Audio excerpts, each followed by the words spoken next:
اور آج بھی دنیا میں مرد زیادہ لانتے کرتے ہیں، مرد زیادہ دوسرے مسلمانوں کے خلاف نفرت پھیلانے والے ہیں۔ موجودہ حالات کے اندر بھی آپ دیکھ لیں کہ جو مسلمانوں کا قتل عام کر رہے ہیں خواتین کر رہی ہیں یا مرد کر رہے ہیں؟ بسم اللہ والصلاۃ والسلام علی رسول اللہ وآلہ ومن والہ۔ السلام علیکم ورحمۃ اللہ وبرکاتہ۔ ایک روایت آپ نے بہت زیادہ سنی ہوگی خواتین کے بارے میں کہ خواتین عقل میں بھی ناقص ہیں اور دین میں بھی ناقص ہیں، اور اس روایت کے اندر یہ بھی بیان کیا جاتا ہے کہ رسول اللہ صلی اللہ علیہ وآلہ وسلم نے جہنم کے اندر خواتین کی اکثریت کو دیکھا۔ رسول اللہ صلی اللہ علیہ وآلہ وسلم نے فرمایا کہ اے خواتین تم زیادہ صدقے کیا کرو، کیونکہ میں نے دیکھا ہے کہ جہنم میں سب سے زیادہ تمہاری تعداد ہے۔ تو یہ روایت کہاں پر ہے، اس روایت کا کیا مفہوم ہے، کیا یہ روایت درست ہے، کیا یہ روایت درایت کی اصولوں کے مطابق فٹ بیٹھتی ہے، اس کو آج ہم سمجھنے کی کوشش کریں گے۔ یہ روایت بخاری کے اندر موجود ہے، مسلم کے اندر موجود ہے، ابن ماجہ کے اندر ہے، مشکات المصابیح کے اندر ہے۔ بخاری کے اندر اس روایت کا نمبر ہے 304، کتاب الحیض، حیض کے احکام و مسائل، باب ترک الحائض الصوم، حائضہ عورت کا روزے کو چھوڑ دینا، بعد میں اس کی قضا کرے۔ اس روایت کے اندر ابو سعید خدری رضی اللہ عنہ سے روایت ہے، کہتے ہیں کہ رسول اللہ صلی اللہ علیہ وآلہ وسلم عید الاضحیٰ یا عید الفطر میں عیدگاہ تشریف لے گئے۔ وہاں آپ صلی اللہ علیہ وآلہ وسلم عورتوں کے پاس سے گزرے، فقال یا معشر النساء، آپ نے فرمایا اے عورتوں کی جماعت، تصدقنا فانی اریتکن اکثر اہل النار، تم صدقے کیا کرو، میں نے جہنم میں سب سے زیادہ تم ہی کو دیکھا ہے، جہنم میں سب سے زیادہ تم کو دیکھا ہے۔ قال فقلنا وبما یا رسول اللہ، تو عورتوں نے پوچھا یا رسول اللہ ایسا کیوں؟ قال تکثرن اللعن وتکفرن العشیر، تو رسول اللہ صلی اللہ علیہ وآلہ وسلم نے فرمایا اس لیے کہ تم بہت لعن تان کرتی ہو اور شوہر کی ناشکری کرتی ہو۔ ما رأیت من ناقصات عقل ودین اذهب للب الرجل الحازم من احداکن، اب تمہاری یہ اب ایسے عقل کی کم ہے کہ حضور فرما رہے ہیں باوجود عقل اور دین میں ناقص ہونے کے میں نے تم سے زیادہ کسی کو بھی ایک عقل مند اور تجربہ کار آدمی کو دیوانہ بنا دینے والا نہیں دیکھا، دیوانہ بنا دینے والا نہیں دیکھا۔ عورتوں نے عرض کی کہ ہمارے دین اور ہماری عقل میں نقصان کیا ہے یا رسول اللہ صلی اللہ علیہ وآلہ وسلم؟ آپ نے فرمایا کیا عورت کی گواہی مرد کی گواہی سے نصف نہیں ہے؟ انہوں نے کہا جی ہاں۔ آپ صلی اللہ علیہ وآلہ وسلم نے فرمایا بس یہی اس کی عقل کا نقصان ہے۔ پھر آپ نے پوچھا کیا ایسا نہیں ہے کہ جب عورت حائضہ ہو تو نماز نہ پڑھ سکتی، نہ روزہ رکھ سکتی؟ عورتوں نے کہا ایسا ہی ہے۔ آپ صلی اللہ علیہ وآلہ وسلم نے فرمایا یہی اس کے نقصان، دین کا نقصان ہے۔ اچھا، اس روایت کو اگر ہم دیکھتے ہیں یہ روایت کیا ہے، مثال کے طور پر اس روایت میں ایک تو یہ بات فرمائی گئی کہ عورتیں جہنم میں زیادہ ہوں گی، ایک بات۔ دوسری بات یہ کہ کیوں زیادہ ہوں گی، اس کی وجہ بیان کی رسول اللہ صلی اللہ علیہ وآلہ وسلم۔ اس روایت سے جو بات معلوم ہوتی ہے، ایک تو یہ کہ وہ لعن طعن زیادہ کرتی ہیں، دوسرا یہ کہ وہ شوہر کی نافرمانی زیادہ کرتی ہیں، اور تیسری بات یہ کہ پھر آگے ایک وجہ بیان کی کہ عورتیں جو ہے وہ عقل میں بھی ناقص ہیں اور دین میں بھی ناقص ہیں یہ عورتیں، لیکن ساتھ میں یہ بیان کر دیا کہ تم ایک عقل مند سے عقل مند آدمی کو پاگل اور دیوانہ بنا دیتی ہو، تو یہ تو پھر بیوقوف نہ ہوئے، عقل میں کمی نہ ہوئی۔ ایک مرد کو جو پاگل اور دیوانہ بنا دے اور اس کے ہوش اڑا لے تو یہ کہ کم عقل ہوگی؟ یہ تو پھر بہت بڑے عقل والی ہے نا۔ لیکن روایت کے اندر اس کے مخالف الفاظ موجود ہیں۔ بہرحال یہ جو آخری حصہ ہے اس پہ میں گفتگو نہیں کر رہا، یہ جو ہمارے اس میں یہ الفاظ ہے کہ جہنم میں سب سے زیادہ عورتیں ہوں گی، اس کو ذرا سمجھنے کی ضرورت ہے کہ یہ کس درجے کی روایت ہے اور اس میں کیا کہا گیا۔ اس میں دیکھیں، سب سے پہلے تو آپ کو یہ معلوم ہونا چاہیے کہ قرآن کے اعتبار سے اگر آپ دیکھیں اور تاریخ کے اعتبار سے، چیزوں کو ہم ان دو اعتبار سے ہی دیکھ سکتے ہیں، اور روایات کو بھی، قرآن اور کسی چیز کو گراؤنڈ ریالٹی کے اندر، واقعے کے اندر جو چیزیں موجود ہیں، یا حالات کے اندر آپ کہہ سکتے ہیں معروضی حالات کے اندر گراؤنڈ میں، تو ہمیں یہ بات معلوم ہوتی ہے کہ جہنم کا جو اکثر طبقہ ہے وہ مرد ہونے چاہیے، وہ مرد ہیں، عورتیں نہیں ہیں، اور اس کے بہت سارے اسباب ہیں۔ قرآن مجید میں آپ دیکھیں کہ جو گزشتہ اقوام کا ذکر ہے کہ جنہوں نے انبیاء کرام کی دعوت کے سامنے وہ کھڑے ہوئے اور انبیاء کرام کو شہید کیا، انبیاء کرام کے مخالف ہوئے، وہ گزشتہ جو اقوام ہیں ان کے مردوں نے یہ کام کیا ہے۔ ان کے مرد ایسے تھے کہ جو انبیاء کو قتل کرنے والے، انبیاء کے مخالفین ہیں، بڑے بڑے جرائم کرنے والے وہ مرد ہیں، انبیاء کے مخالفین ہیں۔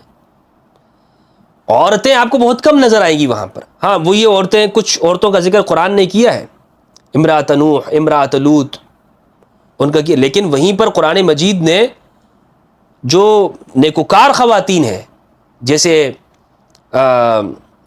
فرعون کی بیوی ہے آسیہ، ان کا ذکر کیا، اور جو نیکوکار خاتون ہے مریم بنت عمران، ان کا ذکر کیا۔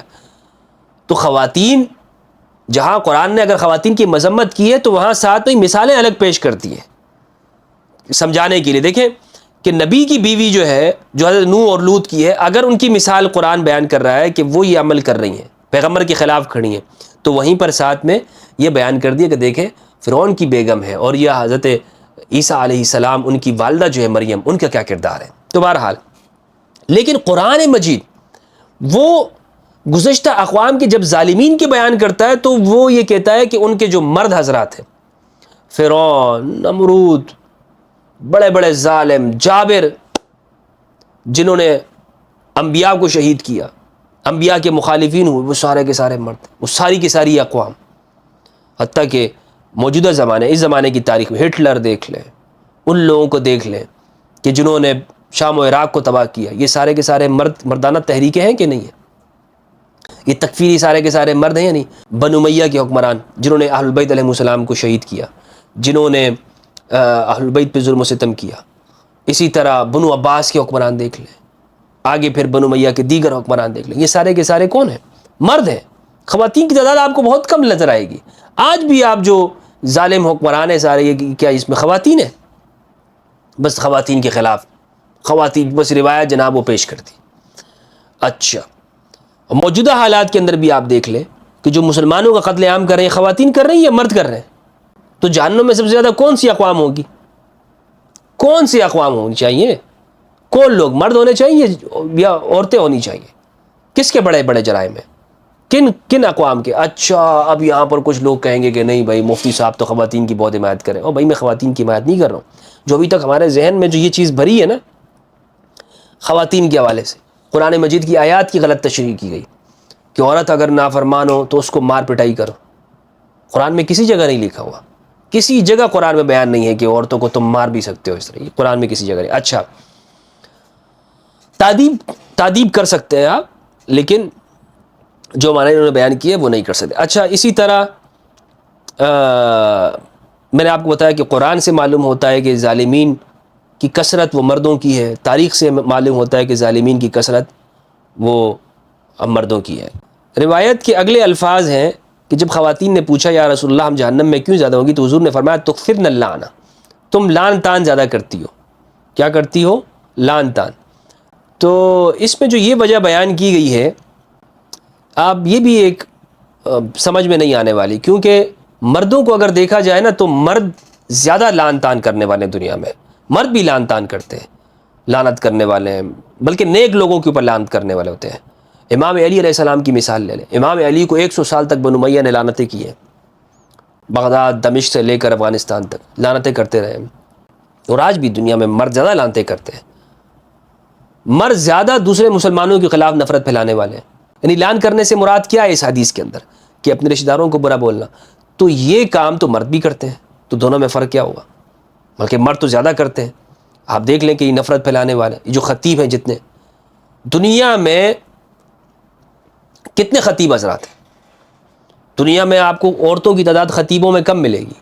دنیا میں آپ کو جو یہ وائزین ہیں، جو دوسرے مسلمانوں کے خلاف نفرت بناتے ہیں، مفتیوں میں آپ کو خواتین کی تعداد کم ملے گی۔ جو یہ جتنے بھی لعنت کرانے والے ہیں، لعنت کو پروموٹ کرانے والے ہیں، یہ سب آپ کو مرد حضرات ملیں گے۔ عورتیں کہاں ہیں اس کے اندر؟ عورتیں کدھر سے؟ آپ عورتیں بہت کم، عورتیں تو مثال کے طور پر بچے کو لعنت کر دیا اور تیرا یہ ہو جائے، تیرا اور آٹھ ٹوٹ جائے، بچے کو کر دیا، کسی اور کو کر دیا، شوہر کو بول دیا، اگر شوہر نے اس کو جو ہے وہ کبھی ایسا کہیں پر ناراض کر دیا، کوئی ایسا کھانا کھلا دیا جو اس کو پسند نہیں ہو گیا، یا اس کی بات نہیں رکھی تو 2-4 اس کو کڑوے سنا دیے۔ باقی تو دنیا کے اندر جو لعنتوں والے کام کیے وہ مرد کرتے ہیں. یہ خطیب جتنے بھی ممبروں پہ کھڑے ہوتے ہیں الا ماشاء اللہ یہ کھڑے ہوتے ہیں, دوسروں کے خلاف نفرت کی بات نہیں کر رہے ہوتے, فتوے نہیں لگا رہے ہوتے. دنیا میں یہ فتوے لگانے والے کون ہیں؟ تو لعنتی کام تو ان کے ہیں, ان تکفیریوں کے لعنتی کام ہیں, وہ تو کہیں پر موجود نہیں ہیں. اور اسی طرح جو ایک وجہ بیان کی گئی تکفرن العشیر, کہ جو نعمتیں ہیں یا شوہر کی نافرمانی کرنا, یعنی اس میں آپ دیکھیں تو اس میں بھی یہ بھی مردوں کے اوپر زیادہ فٹ آتا ہے. جہاں عورتیں اگر ایسی ہیں تو وہاں پہ مردوں کے اوپر, مردوں میں بھی ایسے ہیں کہ جو ناشکری کرنے والے ہیں. کیا پوری کی پوری قوم ناشکرہ نہیں ہے؟ کیا ہمارے ہاں یہ پورا ناشکری کا رواج نہیں ہے؟ ساری کی ساری ہمارے ہاں اللہ نے نعمتیں دے رکھی ہے لیکن پھر بھی ہم قرضے لے رہے ہیں, پھر بھی ہم IMF کے پیچھے پڑے ہوئے ہیں. یہ دنیا میں سارے مسلمانوں کی حالت یہ ہے. تو یہ جو چیزیں ہیں اس کو اگر ہم عقل پہ دیکھتے ہیں, قرآن پہ دیکھتے ہیں, تو اس طرح کی روایتیں نظر آتی ہیں کہ یہ اس زمانے کے اندر ایک جو خاص سوچ ہے خواتین کے حوالے سے, اس میں بڑا کردار یہ اس کے اندر معلوم ہوتا ہے جو اس میں بنائی گئی ہے. تو اس لیے میں یہ کہنا چاہوں گا کہ خواتین سب سے زیادہ جنت میں ہوں گی, مرد سب سے زیادہ جہنم میں ہوں گے.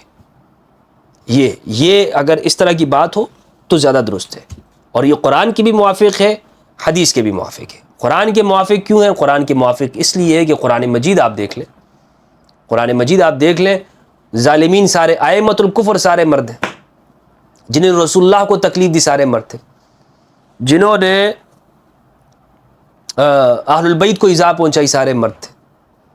اہل البیت کو خواتین بہت کم ایسی ہیں کہ جنہوں نے اہل البیت کو ایذا پہنچائی ہے, بلکہ تاریخ کے واقعات میں آپ کو ملے گا کہ یزید کے گھرانے میں جو خواتین تھیں وہ ایسی تھی کہ جنہوں نے جو اہل البیت کے اوپر انہوں نے بین بھی کیا اور ماتم بھی کیا, اور اس کے اوپر روئے بھی ہیں سارے مظالم کو دیکھ کے. مرد کا دل سخت ہوتا ہے, عورت کی فطرت ایسی نہیں ہے کہ جس کو آپ یہ دیکھیں کہ اس کو اتنے بڑے کہ وہ جہنم میں سب سے زیادہ وہی ہونے والی. بس ماشاء اللہ عورتوں کے اوپر سارا وبال ڈال دو, خود ہٹ جاؤ, بس تمہارے تو کوئی گناہ ہے نہیں, تم تو کچھ کرنے والے ہو نہیں.